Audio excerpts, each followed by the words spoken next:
Hi, I'm David Ezekiel, transitional pastor for the First Federated Church of Peoria. Welcome to our Midweek Moment. This past Sunday in the life of the church was All Saints' Day, when we note the heroes of the faith. But also, we have our own heroes in personal life. And to tell the truth, when we imagine all of our heroes, we feel overwhelmed, don't we? The undying optimism of Winston Churchill, who carried the weight of the entire world on his shoulders. The energy and charisma of Anita Roddick, who changed the way that business is done.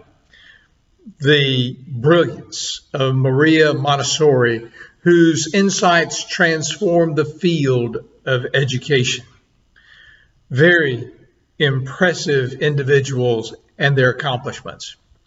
That's why I sometimes feel insecure about writing the next sentence or putting together the upcoming sermon. But then, before I surrender and give up, I remind myself that my heroes, too, were sometimes afraid, only they did not allow this feeling to get in their way. C.S. Lewis once observed, "Courage is not simply one of the virtues, but the form of every virtue at the testing point." Stated another way, courage is not about having fear. Courage is about having fear and going ahead anyway.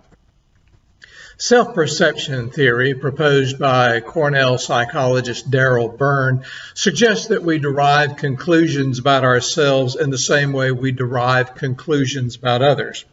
For example, a woman opened the door for me, a stranger, at the restaurant yesterday. I immediately deduced that she is polite. I saw someone yelling at a bystander in the store, and I concluded that she was difficult to deal with. In the same way, part of the impression that I form about myself is derived from my observation of my own behavior. This process applies to the trait of courage.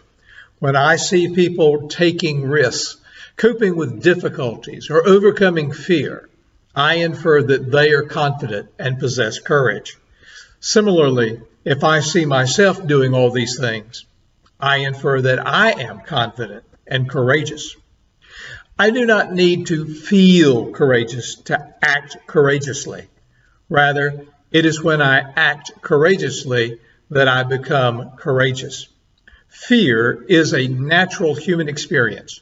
No one, other than the dead and the psychopath, is entirely free of fear. However, whereas some people succumb to their fear and halt their efforts, others embrace the fear and go ahead anyway. The biblical writers may have understood this thousands of years ago. The Bible states in so many places to be not afraid, for I am with you. Then we are encouraged, literally told to take heart, be bold in heart, and act. And just look at the results our heroes of the faith accomplished.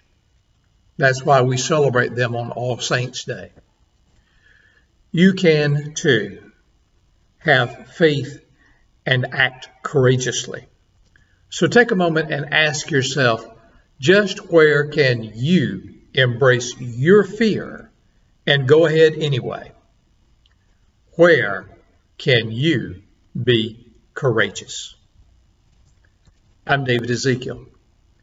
Thanks for sharing this midweek moment with me.